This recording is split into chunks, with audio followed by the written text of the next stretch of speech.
Okay, thank you for the introduction. The title is a little bit complicated to read, so I'll just give you like a brief summary of what this talk is about. So I was doing a personal project on a scalable machine learning project on employment data using open source AI. And the reason I was doing this was to analyze the job market trends, classify occupations, and customize job search according to my needs. So in this talk, what I'm gonna talk is first start with the Standard Occupational Classification, or it's SOC for short. And I'm gonna explain why this is important and why it matters for the labor market. I'm gonna be talking about the modeling approaches and some of the challenges I was facing. Then I'm gonna continue with some of the other models that I was working on. That includes job title normalization, where I was using embeddings and vector search to standardize some results. Then I was able to do some models for determining the seniority level of the job postings, the employment, like is it full-time, part-time, or is it remote or not remote. There's a personalization aspect, but I wasn't able to wrap it up for this talk, but I'm just basically walk you through like what are the steps here. It's a graph-based recommendation engine for customizing to my individual preferences. And at the end, I will briefly talk about how to monitor all these and how to serve these results. So just to mention, like this is a personal project. I work as a data scientist as a corporate job, but this is not related to my corporate job. And I use open source because like there is good active community support. Innovation is like up to date. For me, the most important part was the lower cost, why I wanted to use open source. There are less licensing constraints, and it is also highly customizable for the project needs. So let me start by telling you the definition of what SOC is. It's a framework, and it's used by the US government agencies. And it's used to classify workers or jobs into different categories. And there are 867 different categories as determined by the US government. And these categories are grouped according to the nature of work, the required skills needed for this work, like what sort of education you need, like is it bachelor level, associate level, master's level, and what kind of training goes into for different jobs. And this concept was introduced so that there is consistency across the different departments of the government, such as the Department of Labor or Census Bureau or like Bureau of Labor Statistics. And it's usually used in market trend analysis. It's used for economic research and policy decisions. It's a key tool for program funding. Bureau of Labor Statistics use this to standardize the occupational data. Higher educational institutes such as universities or colleges use this to map their academic programs to SOC codes so that they know the needs of the labor market. And it's also used in visa applications such as H-1B. And why is it important? So it's reliable for the workforce statistics. So if you want to know about the employment rates or if you want to follow different industries and how they grow, it's important to have a good classification. The government actually relies on this data to allocate the funds or shape legislation. And businesses or researchers use these to track emerging job trends, skill gaps, and forecast labor demand. And for me, the personal reason why I was working on this project was I'm an international, I came here as a student, did my PhD, and I work as a worker now. I have H-1B visa. And then I realized that this limits the jobs that I can apply to. And typically the limitation is about the SOC code, as mentioned in the labor condition. So it needs to have appropriate wages and job categories. And the employers must actually follow these requirements so that it meets the correct occupation. So things like the salary are like part of this classification. And if for some reason there was misclassification like this, when you are changing jobs, it can lead to audits, requests of further evidence, or visa denials. And it happened to like some people I know, so it was actually very sad to hear about this. But it's also like relevant to wider audience. Even if you are not an immigrant, it still affects job prospects, it affects the salary benchmarks, and possibly the career pathways. Also, companies use this for HR planning, or for like, they want to be like competitive when they are hiring candidates. So here are some, I know it's a little bit small, but I'll try to walk you through. So when I go to different job boards, I see like these 3 different job postings. I didn't really cherry pick them. I tried to show like what kind of problem I'm dealing with here. You can see like certain things, like the description, the length of the descriptions are widely different. The titles are different. So on the left is a dishwasher.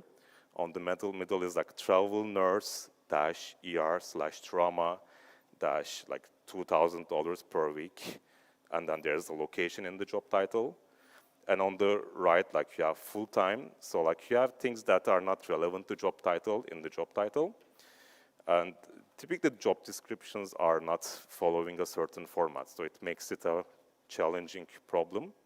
And this is the reason like why we need to use AI models to be able to tackle this problem. And it's also a complex problem. First of all, I tried to see if there is any open source, if something was already built. I wasn't able to find any good solution on GitHub or in any publicly available repositories. I tried some of the LLMs, including the not open source ones like ChatGPT or Cloud. And some of them perform well enough, but the information there could be outdated. And it also becomes very costly when we try to scale this up. The open source models were not also capable of producing good quality results. So, so what's the complexity? So there are, first of all, like a lot of different categories, so 867 of them. And just to define a classification task with this many categories is actually challenging. But also the job descriptions, they are not always very structured. There's varying language. There could be like plain text, marketing language, or technical jargon. And the formatting is also inconsistent. So some of these job postings you can find qualifications, responsibilities. In other ones, you might not be able to find them.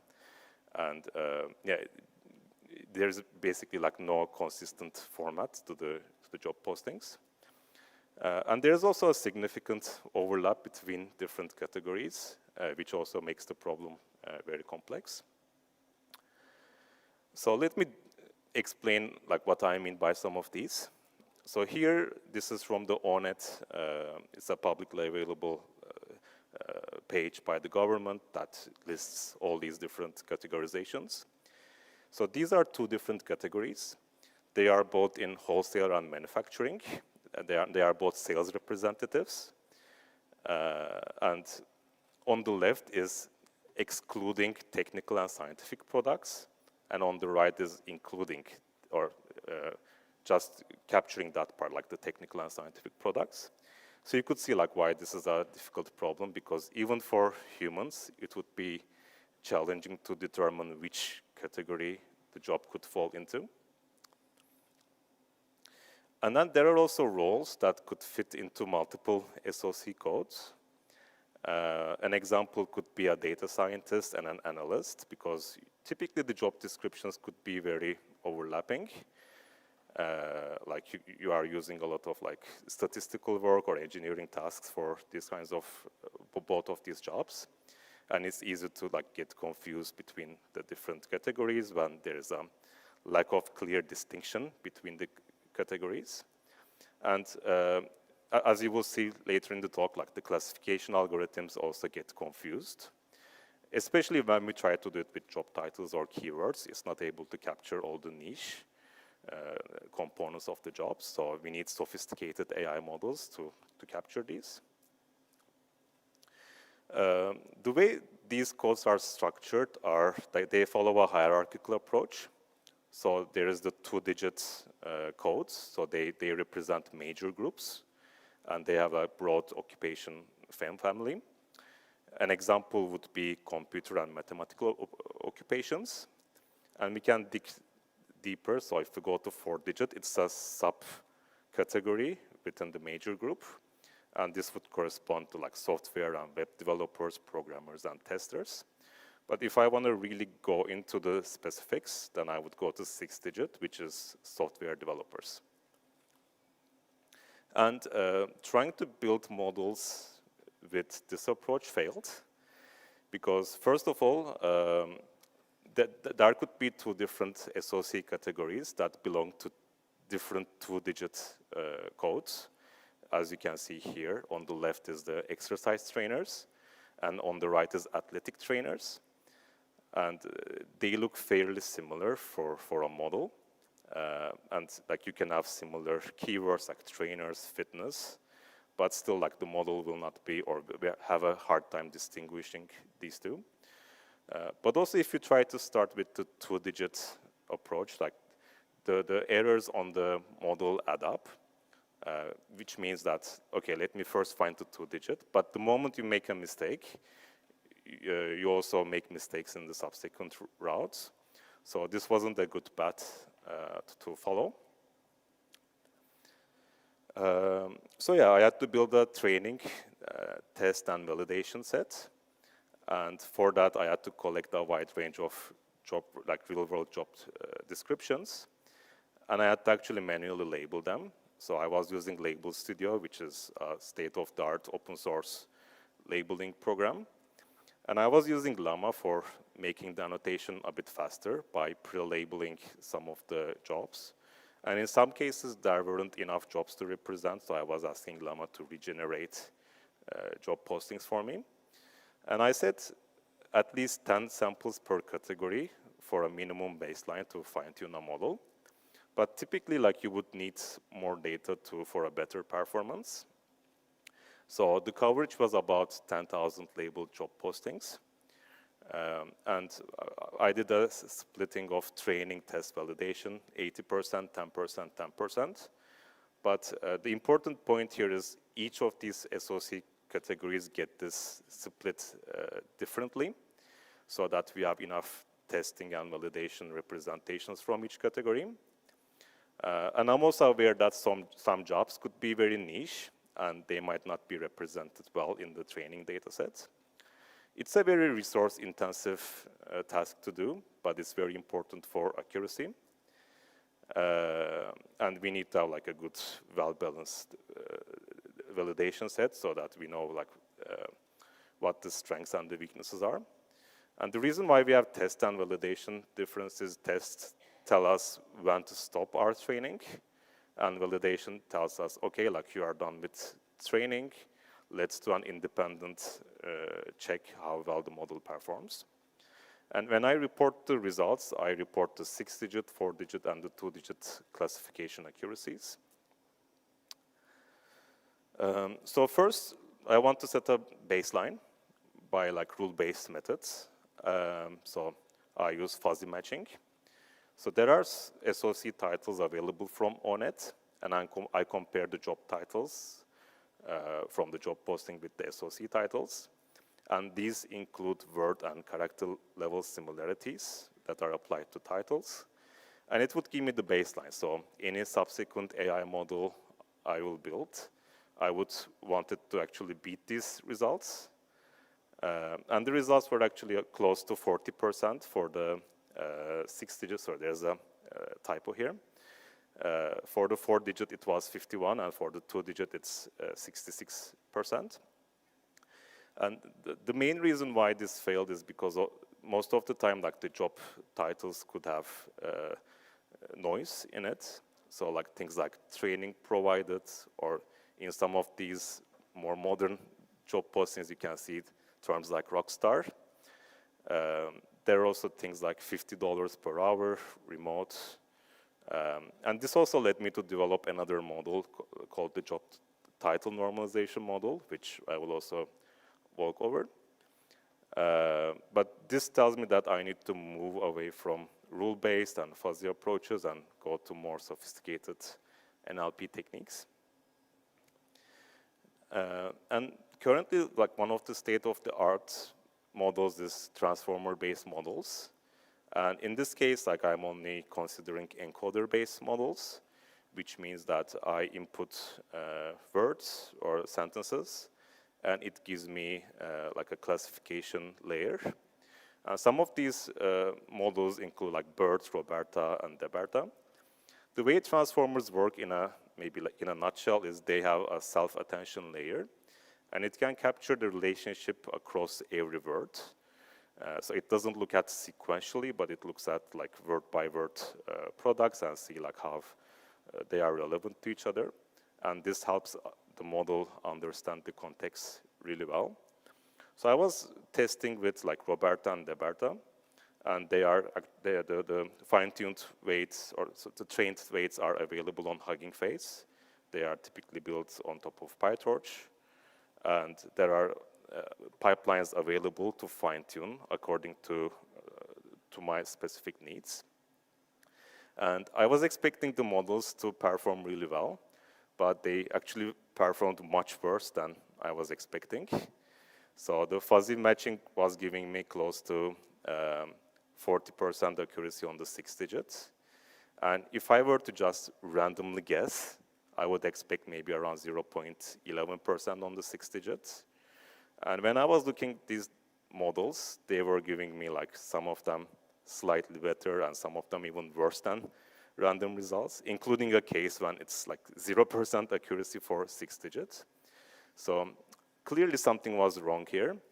And I spent a lot of time like debugging the code because I was sure there's something wrong with the code. But when I use publicly available data sets for the same pipeline, it was giving me good results. So I started to dig deeper, like why are these models performing so bad? And the most important reasons is because different categories have overlapping, a lot of things that are overlapping, including like skill sets and responsibilities. So as mentioned before, like when we have data analysts and data scientists, they might share 80% of their tasks. But what we are doing here is we are instructing the transformer to pick one over the other one. And it gets confused. So when we say a job is data scientist, we are saying this job is definitely not a data analyst job, and vice versa. But there is like a lot of overlap. And it was preventing the model from learning what we were trying to do. So what I found out here is that transformers need very clear, distinct signals to differentiate the different classes. And they struggle when the job postings are vague or closely related. So even though the attention mechanism is good at capturing the context, like it still needs clear distinction in the text. And even though these are like some of the state-of-the-art models, like the accuracy was just very bad. And we had to come up with another approach. So it's called contrastive learning. And just to give you a brief approach on a brief introduction to what this is. In contrastive learning, we are looking at pairwise. Like we look at each label pairwise. And we are trying to bring pairs that are similar to each other, close to each other. And if the pairs are different from each other, like we try to split them away. And this is especially powerful when there are like more subtle distinctions between the classes. And it's giving you like pay more attention to the nuanced features, like in the case with the analyst of the data scientist. And I think the figure will be able to make it more clear here. So if I were to do this kind of approach for pictures, let's say like cats and dogs, I mean, the first approach I tried to do is like, these are all cats, so I put them in a cat category, and these are all dogs, and put them in a dog category. But the different way to approach here is like, you say the first picture and the second picture on the left, they are the same. But then you say like all these cats are pairwise the same. So it's here, like on the bottom side, it tries to bring the cats together. And you do the same thing for the dogs. So like it tries to bring the dogs together. And if that was all you did, then okay, it understands that you are supposed to bring the cats together and the dogs together, but it doesn't understand that they are two different categories. What you have to do is for each similar pair you identify, you need to also mention that there could be different categories, and you need to specify that you need to actually provide a distinction between the cat and the dog categories so that you can get this nice boundary between the different classes. So I start to apply this methodology to the training set I had. So the positive pairs would be correctly labeling the SOC labels, which I use for the transformer model. But then I have to do like negative pairs. So for each positive pair that I identified, I had to identify 40 negative pairs. A good way to deal with this is, like an easy way, let's say, is matching the negative pairs from different two-digit categories so that they are distinct enough. But if you have like more resources, then like if you have an annotation team or have more resources to work on this, it would be even stronger to do like data scientist, analyst kind of distinctions. So now the model learns to cluster similar occupations and tries to push away the dissimilar ones. And it gives you actually a ranking. So it will say that, let's say if this was a data science job, it will hopefully bring data scientists as the first, like the top ranking. And then it will probably bring data analysts in like the top 5, top 10. So now the model doesn't get confused because now we are not instructing model to say like, if this is a data science job, then it's not a data analyst. So there is no confusion with this. And the best model after like trying out a lot of combinations, the 6-digit results were close to 61%, and the 2 digits were close to 85%. And if I look at the ranking, the 6-digit matching is in the top 3, like 74% of the time. This could easily be run in commercially available GPUs. So I tried this on a 4090, and I could actually process about 100 to 200 jobs per second in batch mode. And I wanted to do a comparison with like how does GPT-4, which is like one of the state-of-the-art LLMs, perform on this task. So on the validations that I was looking at, the 6-digit was about 63%, and the 2-digit was 84%. So the results are actually quite comparable with each other. But if I were to do this analysis with GPT-4, the estimated cost would be around $2,500 for 1 million job postings. And just to give you a scale, like typically there are a few million job postings per month at job boards. So, and I was thinking like, what else can I do to improve some of the, like the quality of this whole process? One thing is title normalization. So I collected publicly available data sets to create a taxonomy. And the goal is to standardize or maybe like normalize job titles. So when you go to a job board, like you see afternoon assistant teacher, parentheses 3 p.m., 6 p.m., like it would remove the part that says 3 p.m., 6 p.m. and put it into predefined categories. So if you have a good taxonomy, it should be able to handle most or all of the cases we have. And the approach was actually begin with this list and use some open source embeddings to represent job titles as vectors. And I was using Face. It's an open source vector search provided by Facebook. It lets you find the closest normalized titles by measuring the similarity in the embedding space.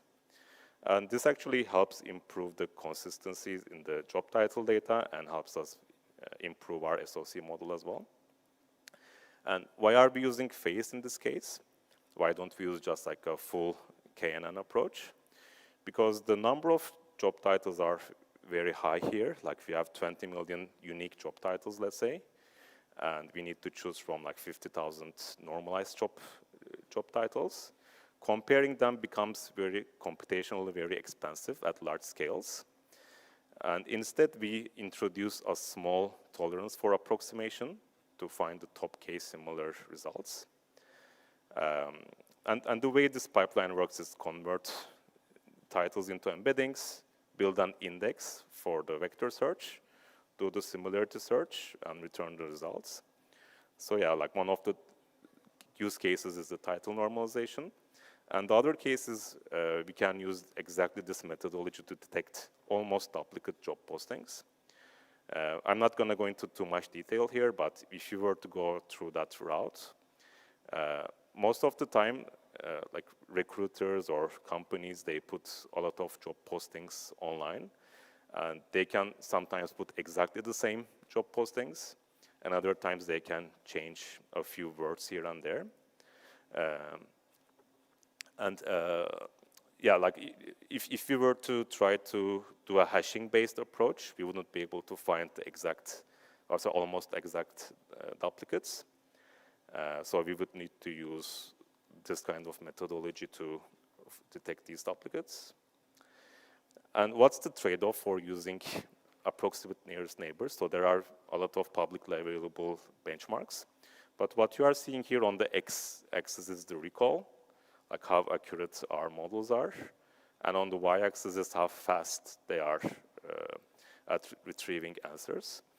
And as expected, the less accuracy you have, the faster it is. So you need to decide what's the tolerance level you want and what's the latencies you're expecting.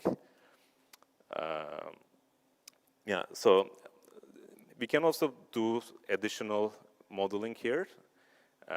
And this is to use more keywords, such as like a TF-IDF approach, where we look at the term frequencies.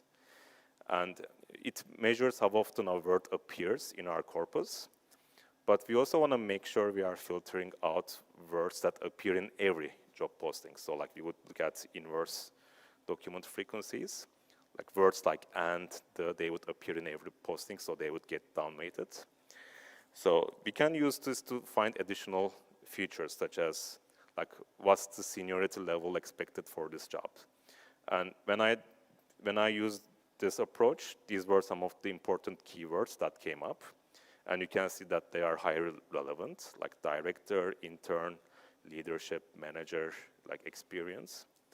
And if we couple this with the Roberta approach, we just pick a few sentences around these words for each job posting, we can actually achieve about 84% accuracy on our validation data.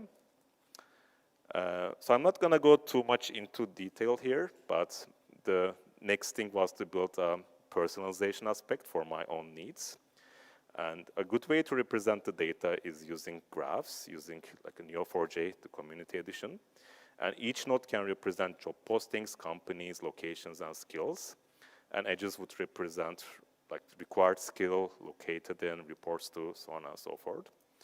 And also graph would be really good to handle duplicate job postings, because then we can represent duplicates as traversals in a graph. But this is, yeah, still in progress. The results are served with Fast API and Gradio. So it's very lightweight and easy to build RESTful APIs, and it allows asynchronous calls. So there's also the interactive front end with Gradio.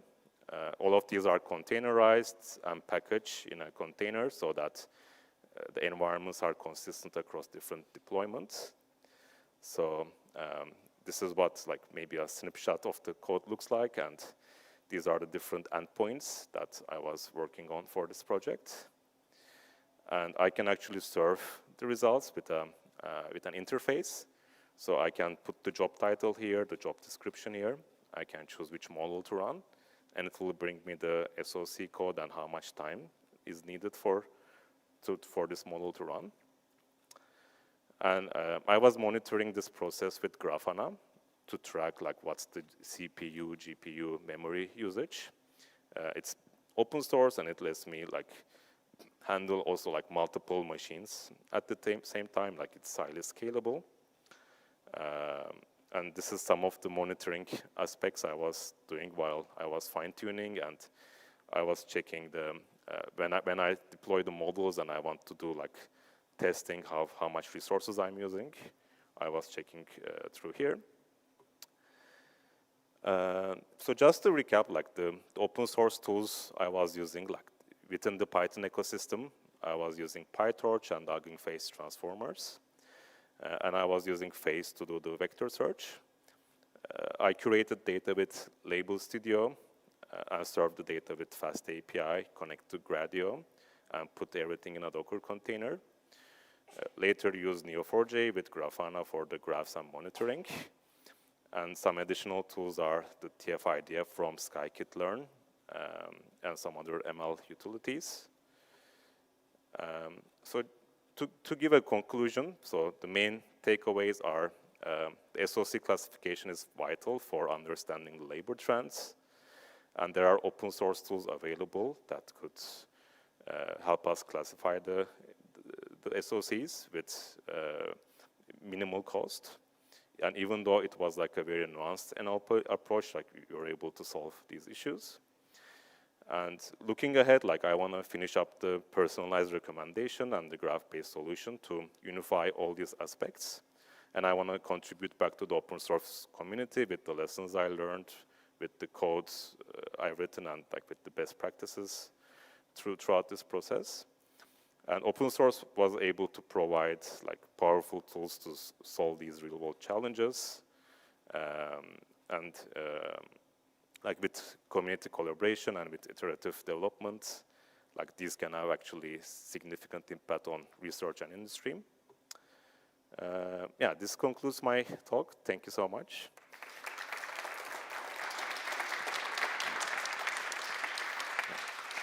Thank you very much for that presentation.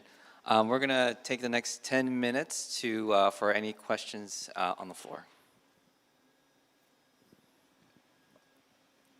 Thanks so much for the talk. Really appreciate you putting together all that data, especially to show, it helps to not just hear about what you've built, but also see the charts and comparisons. If I'm understanding correctly, would you say that the biggest, so like when you're comparing GPT-4o versus, the system you built, yeah, thanks. Would you say that the accuracy was pretty similar? Are there any other aspects that aren't listed here, in these 3 accuracy metrics where one performed better than the other? Is the biggest differentiator like the cost and the time to develop? Yeah, and also the latency is a big factor here. Like if you want to build a large-scale application, like let's say you want to actually classify all the jobs to SOC, apart from the cost, also the time it would take GPT to do this would be significantly longer too.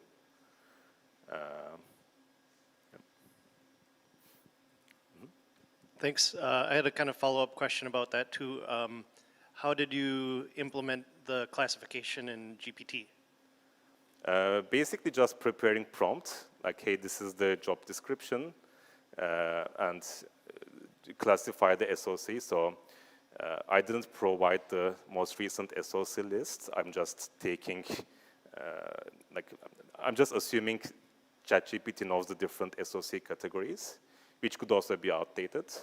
I think a better approach to use GPT-4 here could be to build a RAG system that you can actually put all these different categories and build like a pre-processing step and say like, these are like maybe the 20 candidates I found. Given these 20 candidates, like what is the best matching case? I think that would improve the GPT-4 accuracy. Thanks.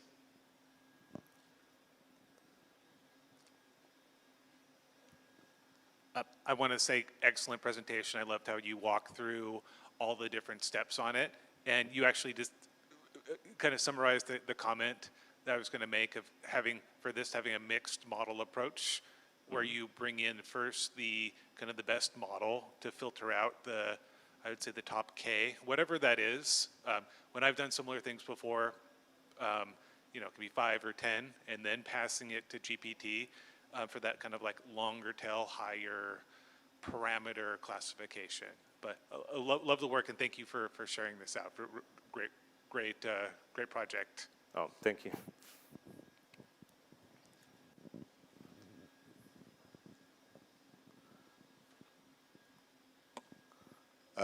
Just thank you very much as well. I really appreciate this this talk. Two questions for you. One, did you, since you have labeled data, did you fine tune your GPT models at all, or did you I just use didn't raw? do that, but I think it would be a good approach to do as well, to also I mean, compare that. I've seen significant performance improvements when you do a fine tuning with labeled data. So you might be hamstringing it here a bit. The other question I had was, you're doing positive and negative pairs. Did you consider doing contrastive triples? I didn't know. Okay.